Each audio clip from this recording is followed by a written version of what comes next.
โอเคต่อมาเรามาต่อในส่วนของพาร์ท2นะครับก็พาร์ท2นี้จะเริ่มที่ตัว example 11นะครับทีนี้ตัวของ example 11เนี่ยก็มีวงจรประมาณนี้นะครับในการวิเคราะห์หาค่า VO เป็นสมการทั่วไปเนี่ยของ VO เนี่ยนะครับ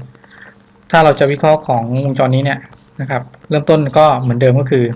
เราจะให้ขาบวกกับขาลบเนี่ยมีแรงดันเท่ากันนะครับแล้วก็กระแสไหลเข้าเป็นศูนย์ทีนี้ในส่วนของฟีดแบ็กของวงจรนี้เนี่ยนะครับจะมีชุดของ Network R นะครับบวกกับ VS เนี่ยที่เป็นวงจรแบบบลิดนะครับต่ออยู่กระแสไหลเข้าขาลบเป็นศูนย์ก็จะทำให้กระแสที่ไหลเข้ามาในโหนดชุดนี้นะครับมีค่าเป็นศูนย์นะครับทีนี้เพื่อให้ง่ายต่อการวิเคราะห์วงจรเนี่ยนะครับในส่วนของ Network ชุดนี้เนี่ยนะครับก็จะแปลงเป็นทีเวนินนะครับเพื่อให้ง่ายต่อการวิเคราะห์แล้วก็ทีนี้ผมจะกำหนดจุดของจุดนี้นะครับเป็น Vx นะครับทีนี้เราก็จะต้องหาแปลงเป็นทีเวนินนะครับแล้วก็หา ETS กับ RTS ออกมานะครับซึ่งถ้าดูจากรูปวงจรเนี่ยในส่วนของ ETS นะครับก็จะเท่ากับแรงดันตกข้อม R2 กับ R4 รวมกันนะครับส่วนของ RTS เนี่ยก็คือถ้ารัดวงจรของ VS เนี่ยก็ได้เป็น R1 ขนาด R2 บวกกับ R3 ขนาด R4 นะครับทีนี้ก็มองในขั้วของ AB เนี่ยนะครับก็จะได้เป็นรูปของชุดของทีวินินนะครับ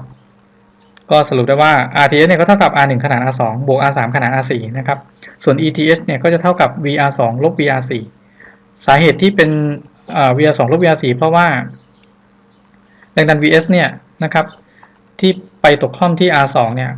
เนื่องจากดีไวเดอร์กันเนี่ยทิศทางของกระแสมาทางนี้นะครับก็จะเป็นบวกอยู่ฝั่งนี้นะครับส่วนด้าน R3 R4 เนี่ยนะครับแรงดันตกค่อม R4 เนี่ยทิศทางกระแสมาด้านนี้เพราะฉะนั้นทิศทางกระแสของ R2 กับ R4 เนี่ยตรงข้ามกันขั้วแรงดันดรอปก็ตรงข้ามกันนะครับโดยที่ R2 เป็นฝั่งที่มีทิศทางเดียวกับโหนดของ Vx นะครับก็จะได้เป็น VR2 ลบ VR4 นะครับเป็นแรงดัน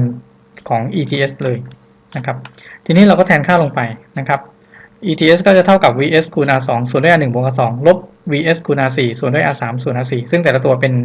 จากชุด divider นะครับ R divider ก็วิเคราะห์ออกมาเป็น ETS ก็เท่ากับชุดนี้นะครับจากนั้นเนี่ยนะครับก็วาดวงจรใหม่แทนค่าลงไป ETS กับ RTS นะครับแล้วต่อไปที่ Vx สังเกตได้ว่าในส่วนของขาลบเนี่ยมีกระแสไหลเข้าเป็นศูนย์นะครับกระแสผ่าน RTS ก็เป็นศูนย์นะครับเพราะฉะนั้นในส่วนของแรงดัน ETS เนี่ยกับ Vx ก็จะมีค่าเท่ากันนะครับเพราะว่าแรงดันถูกข้อม RTS เป็นศูนย์นะครับก็จะได้ว่า Vx เนี่ยนะครับจะเท่ากับ ETS นะครับทีนี้ก็พิจารณาในส่วนของ VO นะครับก็จะได้ว่ากระแสผ่าน R5 กับ R6 เนี่ยเป็นตัวเดียวกันนะครับกระแสผ่าน RTS เป็นศูนย์นะครับก็จะได้ว่ากระแสผ่าน R6 เนี่ยนะครับก็จะเท่ากับกระแสผ่าน R5 กระแสผ่าน R6 ก็คือ ETS นะครับก็คือ Vx นั่นเองนะครับตัวเดียวกัน ETS หารด้วย R6 เท่ากับ VO นะครับลบ Vx หรือว่าลบ ETS นะครับหารด้วย R5 นะครับจากนั้นก็แก้สมการมานะครับเราจะได้ว่า VO เนี่ยเท่ากับ ETS คูณด้วย1บวก R5 ส่วน R6 นะครับ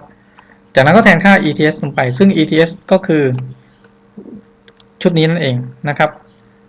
ก็แทนค่าลงไปก็จะได้สมการสุดท้ายคือ VO เท่ากับ1บวก R5 ส่วน R6 นะครับทั้งหมดคูณอยู่กับ R2 ส่วนด้วย R1 บวก R2 ลบ R4 ส่วนด้วย R3 บวก R4 คูณอยู่กับ VS นะครับสรุปก็คือจากรูปวงจรนี้นะครับตัวอย่างที่11เนี่ยมีฟอร์มสมการของ VO ที่เป็นสมการทั่วไปเนี่ยก็คือได้สมการนี้เลยนะครับโอเคนะครับจากนั้นตัวอย่างที่12นะครับตัวอย่างที่12เนี่ยมี op amp 2ตัวนะครับแล้วก็มี V input ก็คือ Vs นะครับต่อเข้าที่ขาบวกนะครับของ op amp ทั้ง2ตัวเลยนะครับ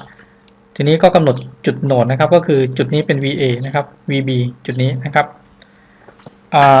เนื่องจากว่าถ้าจะวิเคราะห์หา VO นะครับเราจะมองได้ว่าในส่วนของV input นะครับ Vs เนี่ยต่อไปที่ขาบวกเนี่ยแรงดันที่ขาบวกของแอมป์เนี่ยมีค่าเท่ากับขาลบนะครับเพราะฉะนั้นก็จะได้ว่าแรงดันตกข้อม Rg เนี่ยมีค่าเท่ากับ Vs เลยนะครับแล้วก็ I ที่ กระแสที่ไหลผ่าน RG เนี่ยก็คือ vs ส่วน RG นั่นเองนะครับทีนี้เราก็วิเคราะห์วงจรก็คือว่า vs เนี่ยเท่ากับ va ลบ vb นะครับเป็นสมการที่ 1กระแสไหลเข้าขาบวกขาลบของ op amp เป็น0นะครับแรงดันเท่ากันก็จะได้ว่า vrg เนี่ยจะเท่ากับ vs เลยนะครับหรือเท่ากับ va ลบ vb นั่นเองครับส่วนของด้าน output เนี่ยนะครับกำหนดเป็นจุดโหนด vx กับ vy นะครับ vo ก็จะเท่ากับ vx ลบ vy นะครับทีนี้กระแสผ่าน rg ig เนี่ยก็เท่ากับ va ลบ vb หารด้วย rg นะครับเราก็พิจารณาต่อได้ว่าที่ vo เนี่ยนะครับจะเท่ากับ ig คูณด้วย rf บวก rg บวก rf นะครับกระแสที่ไหลผ่าน rf ผ่าน rg ผ่าน rf เป็นกระแสตัวเดียวกันนะครับเพราะว่ากระแสที่ผ่านที่เข้าขาลบเนี่ยของ op amp เนี่ยมีค่าเป็น0นะครับจากนั้นเนี่ย ig เนี่ยก็มาจาก va ลบ vb ส่วน rg หรือว่า vs ส่วน rg ก็ได้นะครับก็แทนค่าลงไปเราก็ได้ว่า vo เท่ากับ vs ส่วน rg นะครับคูณอยู่กับ2คูณ rf บวก rg นะครับแล้วก็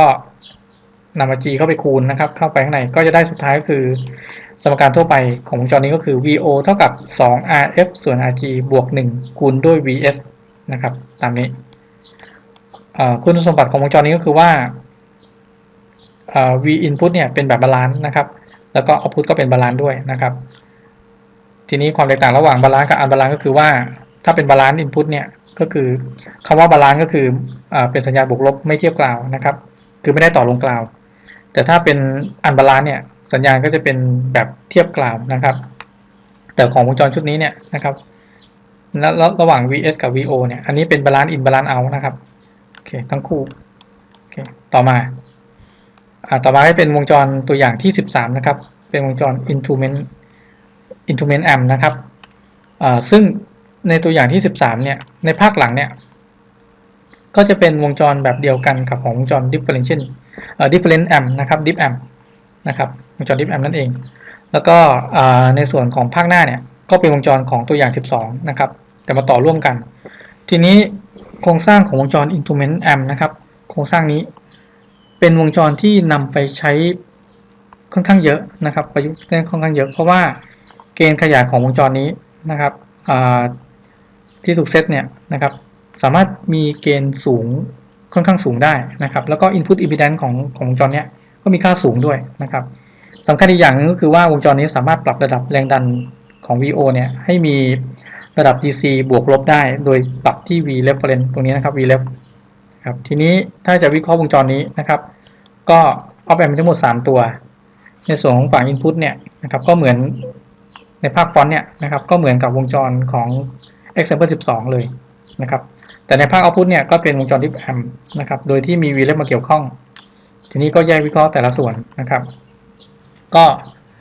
วิธีการหาค่า VO สมการทั่วไปนะครับจากตัวอย่าง12เนี่ยในส่วนของภาคฟอนต์เนี่ยนะครับก็จะได้ว่า VO เนี่ยเท่ากับ2 RF ส่วน RG บวก1คูณ VS นะครับก่อนหน้านี้นะครับแต่ทีนี้ของวงจรนี้กำหนด RF เนี่ยเป็น R1 แทนนะครับตรงนี้เดี๋ยวค่อยมาแก้ค่านะครับแต่ว่าฟอร์มสมการคือตัวนี้ของจากวงจรตัวอย่างที่12นะครับทีนี้ในส่วนของ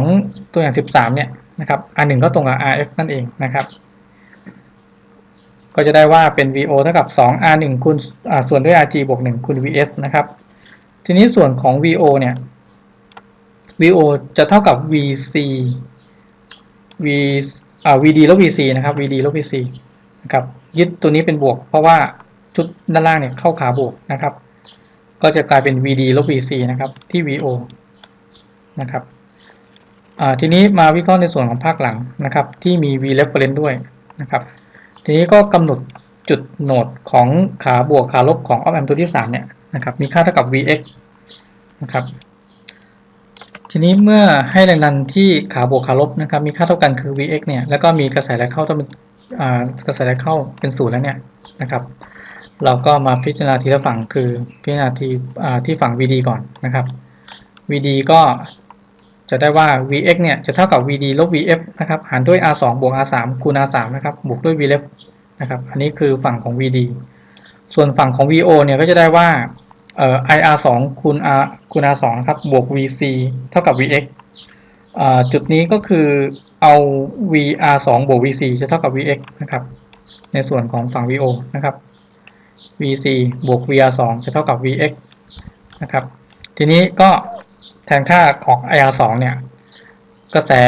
ผ่าน R2 นะครับก็จะได้เท่ากับในส่วนของ VO ลบ VC หารด้วย R2 บวก R3 นะครับก็ชุดนี้แทนลงไปนะครับพอแทนค่าลงไปปั๊บเนี่ยก็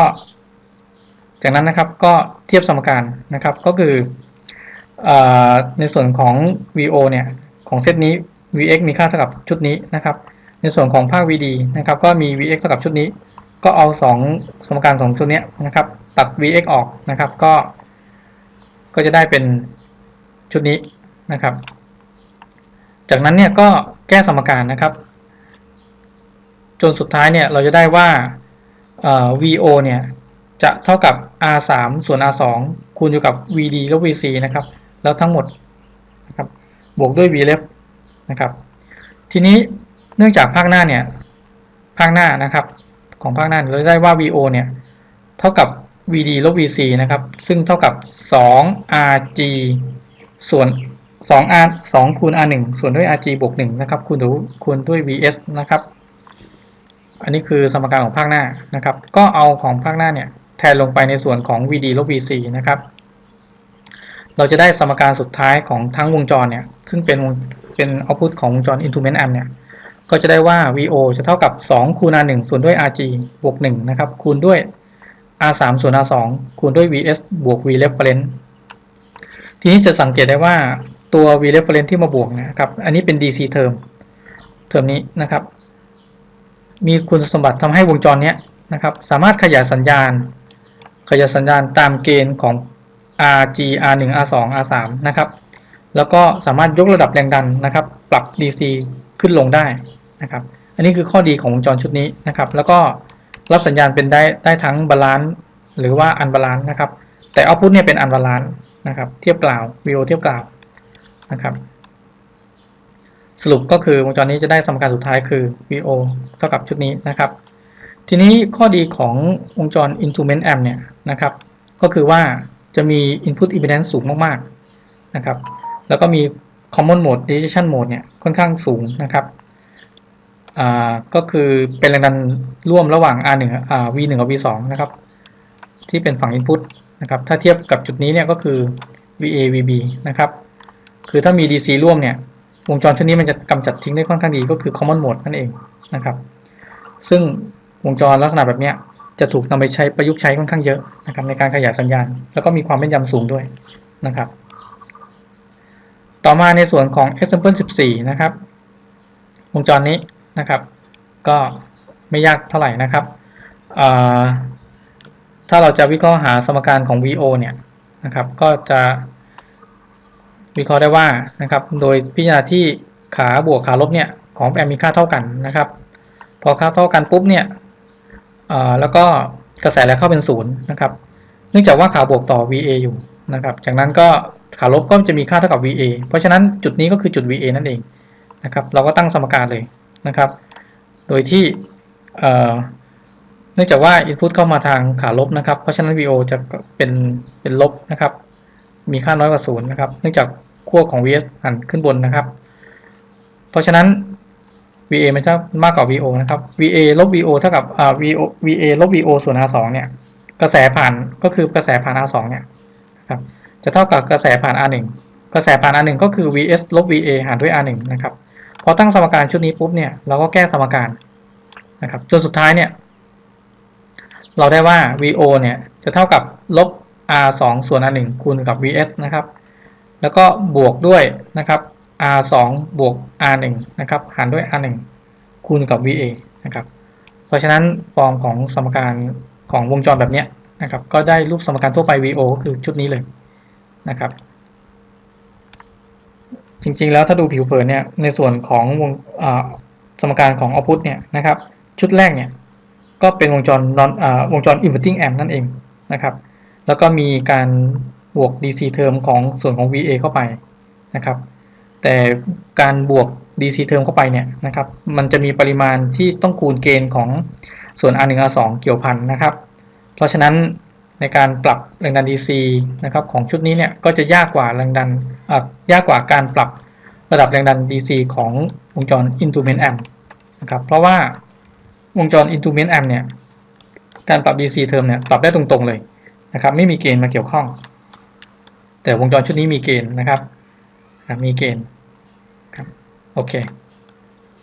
ต่อมาในตัวอย่างที่15นะครับวงจรชุดนี้นะครับเราจะวิเคราะห์หาVO นะครับคือสมการ VO ทั่วไปนะครับการวิเคราะห์ก็เหมือนเดิมก็คือว่ากำหนด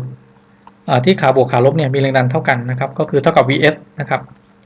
แล้วก็กระแสไหลเข้าเท่ากับ0นะครับทีนี้พอจุดนี้มีค่าแรงดันเท่ากับ vs ปุ๊บเนี่ยนะครับโดยที่มีกระแส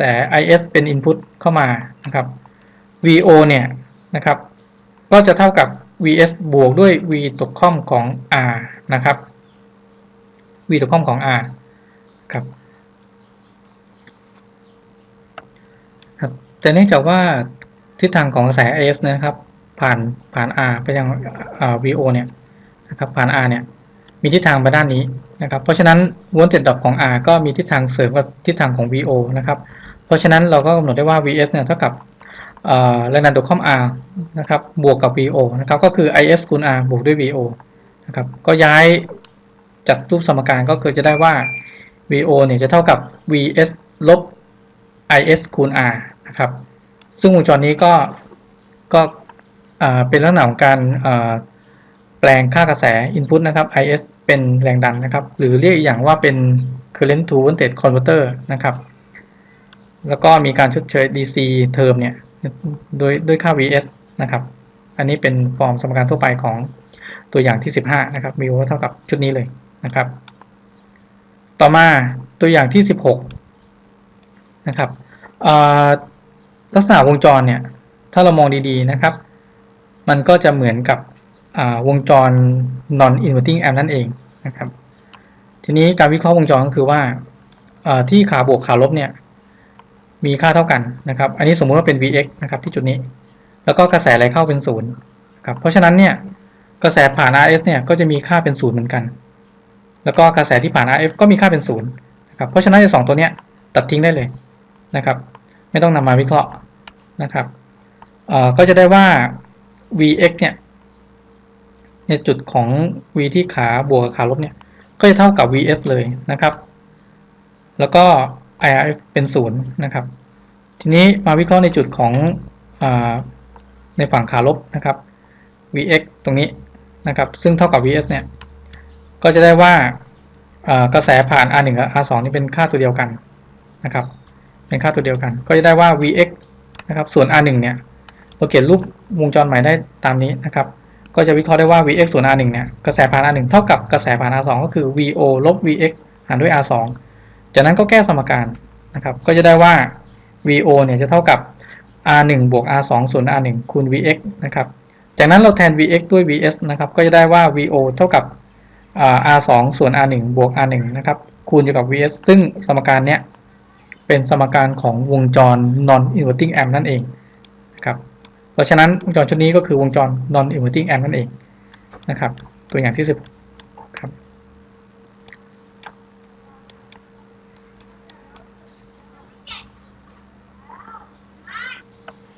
ต่อมาดูตัวอย่างวงจรที่18นะครับ example 18นะครับตัวอย่างที่17รู้สึกว่าผมตัดทิ้งไปแล้วนะครับก็กลายต้องมาต่อที่ตัวอย่างที่18เลยนะครับทีนี้วงจรของตัวอย่างที่18เนี่ยถ้าดูดีๆเนี่ยในส่วนของ input เนี่ยภาคหน้าเนี่ยออปแอมป์ตัวแรกจะเป็นวงจร non inverting amp นะครับแล้วก็ภาคหลังก็เป็นวงจร non inverting amp นั่นเองนะครับเราก็นำเกณฑ์ของแต่ละชุดเนี่ยมาคูณกันได้เลยนะครับทีนี้พิจารณาในส่วนของอันแรกก่อนเนี่ย VO1 ก็จะเท่ากับลบ R2 ส่วน R1 คูณ Vs นะครับภาคแรกในส่วนแรกนะครับส่วนภาคหลังเนี่ยก็กลายเป็น VO เท่ากับลบ R4 ส่วน R3 คูณ VO1 นะครับจุดนี้นะครับเป็น VO1 ก็เป็น input ของวงจรภาคหลังนะครับจากนั้นก็แทนนะครับ VO นะครับก็เอา output ของ VO1 เนี่ยมาแทนค่าลงในตรงนี้นะครับก็จะได้สุดท้ายก็คือว่า VO เนี่ยก็จะเท่ากับ R4 คูณ R2 ส่วนด้วย R3 คูณ R1 นะครับทั้งหมดคูณ Vs นะครับซึ่งเกณฑ์ของ2วงจรเนี้ยนะครับที่มาต่อกันเนี้ยเป็นลบทั้งคู่ลบคูณกันก็กลายเป็นบวกนะครับเพราะฉะนั้น Vs กับ Vo เนี่ยมีเฟสตรงกันนะครับเป็นบวกไม่มีการกลับสัญญาณสมการทั่วไปของ Vo ชุดนี้ก็ได้ตามนี้เลยนะครับเพราะฉะนั้นวงจรนี้ก็ไม่ยากนะครับนี่คือตัวอย่างของ18ก็ได้ Vo ตามนี้เลยนะครับต่อมาตัวอย่างที่19ตัวอย่างที่19เนี่ยนะครับถ้ามองดีๆนะครับที่ VO1 เนี่ยนะครับจุดนี้นะครับผ่าน R3 เข้ามาที่ฟีดแบ็กกลับมาที่ตรงของขาลบกระแสเข้าเป็น0ก็จะทำให้แรงดันถูกข้อม R3 เป็น0นะครับแล้วก็ VO1 เนี่ยก็คือเท่ากับแรงดันที่ขาบวกนะครับแล้วที่สำคัญคือตรงขาบวกก็มีแรงดันเท่ากับแรงดันถูกข้อม VR2 เพราะฉะนั้นวงจรชุดนี้ก็คือเป็นวงจรบัฟเฟอร์นั่นเองนะครับในส่วนของ op amp ตัวนี้ก็ทำหน้าที่เป็นบัฟเฟอร์นะครับโดยให้ขยายสัญญาณจากแรงดันตกข้อม R2 เนี่ยไปที่ VO1 นะครับเพราะฉะนั้น VO1 ก็คือแรงดันตกข้อม VR2 นั่นเองนะครับทีนี้กำหนดว่า Vx ก็คือแรงดันที่ขาบวกขาลบนะครับก็คือ V ตกข้อม R2 เนี่ยก็ได้ว่า Vx เนี่ยเท่ากับ Vs คูณ R2 ส่วนด้วย R1 บวก R2 นะครับที่จุด VO1 เนี่ยก็มีแรงดันเท่ากับ Vx นะครับโดยที่กระแสผ่าน R3 เป็น0เนี่ยเพราะฉะนั้น VO1 ก็เท่ากับ Vx นะครับและ Vx มีค่าเท่ากับเท่านี้ด้วยนะครับเพราะฉะนั้นในจุดของ VO เนี่ยนะครับจุดของ VO จุดของ VO ก็ได้ว่าเนื่องจาก VO เนี่ยเป็น divider จาก VO1 อีกทีหนึ่งนะครับเพราะฉะนั้น VO ก็คือ VO1 ก็คือ Vx นะครับ VO1 ก็คือแล้วก็จะได้ว่า VO เท่ากับ Vx คูณ RL ส่วนด้วย R4 บวก RL Vx เท่ากับ VO1 นะครับแล้วก็ VO1 ก็เท่ากับ Vs คูณ R2 ส่วนด้วย R1 บวก R2 ก็เอาค่าชุดนี้แทนลงไปนะครับแทนลงไปเราจะได้เราแก้สมการจากนั้นเราจะได้ว่า VO เนี่ยจะเท่ากับR2 ส่วน R1 บวก R2 นะครับทั้งหมดคูณอยู่กับ RL ส่วนด้วย R4 บวก RL นะครับทั้งหมดคูณอยู่กับ Vs นะครับทีนี้ถ้าอยากรู้ว่า I/O เท่ากับเท่าไหร่เนี่ยก็เอา VO หารด้วย RL นะครับเพราะฉะนั้นสมการของ I/O ทั่วไปเนี่ยก็จะได้เท่ากับ R2 หารด้วย R1 บวก R2 คูณอยู่กับ R4 บวก RL นะครับแล้วคูณอยู่กับ Vs ก็สรุปว่าวงจรชุดนี้นะครับตัวอย่าง19เนี่ยก็จะมีฟอร์มสมการทั่วไป VO เนี่ยคือเท่ากับชุดนี้เลยครับแล้วก็มีกระแส I/O เท่ากับเซตนี้นะครับโอเคตามนี้ต่อมาตัวอย่างที่20นะครับop amp 1ตัวมี V input V1 กับ V2 นะครับแล้วก็ output มีฟีดแบ็กสัญญาณที่ R4 กับ R5 นะครับทีนี้ถ้ามองดีๆเนี่ยวงจรนี้ก็คือนะครับในส่วนของ output เนี่ยเป็นวงจร non inverting amp นั่นเองนะครับเพียงแต่ว่า input เนี่ยมีแหล่งจ่าย2ตัวมาเกี่ยวข้องนะครับเพราะฉะนั้นในการวิเคราะห์วงจรก็เป็นตามนี้นะครับก็คือกำหนดแรงดันที่ขาบวกขาลบของ op amp นะครับมีค่าเท่ากับ Vx นะครับก็คือมีค่าเท่ากันแล้วก็กระแสไหลเข้าเป็น0นะครับทีนี้ที่ Vx เนี่ยนะครับก็ใช้วิธีโหนดโวลเตจนะครับแล้วก็สมมุติว่ามีกระแสไหลเข้าโหนดทุกทิศทาง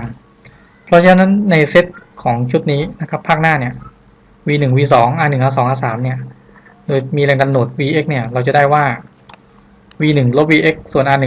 นะครับบวกด้วย V2 ลบ Vx ส่วน R2 บวกด้วยลบ Vx ส่วน R3 เท่ากับ0นะครับจากนั้นเราก็แก้สมการมาทีนี้ในเซต R ของ1ส่วน R1 บวก1ส่วน R2 บวก1ส่วน R3 เนี่ยนะครับผมยุบให้เป็น GT นะครับ GT เพื่อให้ง่ายในการแก้สมการนะครับแล้วก็1ส่วน R1 ก็เป็น G1 นะครับ1ส่วน R2 ก็เป็น G2 เราก็แก้สมการต่อมาเราจะได้ว่า Vx เนี่ยจะเท่ากับ G1 V1 นะครับบวก G2 V2 หารด้วย GT นะครับทีนี้สังเกตได้ว่าตรง VO เนี่ยเป็นวงจร non inverting amp นะครับซึ่งถ้าเรามองเราจำได้ในส่วนของสมการ output ของวงจร non inverting amp เนี่ยมันก็คือ R4 ส่วน R5 บวก1นะครับแล้วคูณในจุดแรงดันที่เข้ามาทางขาบวกนะครับเราก็จะได้ว่า R4 ส่วน R5 บวก1นะครับคูณกับ Vx จากนั้นเราก็เอา Vx เนี่ยมาแทนพอมาแทนปุ๊บเราก็ได้สมการ output ของวงจรชุดนี้ละที่เป็นสมการทั่วไปนะครับ ก็คือ VO เท่ากับ R4 ส่วน R5 บวก1เนี่ยแล้วคูณกับเซตชุดนี้เลยนะครับ ก็ได้สมการเราพูดออกมาแล้วนะครับโดยที่ GT เนี่ยเท่ากับ1ส่วน R1 บวก1ส่วน R2 บวก1ส่วน R3 นะครับก็สรุปก็คือตัวอย่างที่10ก็ได้เป็นสมการ VO output ก็ได้ฟอร์มตามนี้นะครับโอเค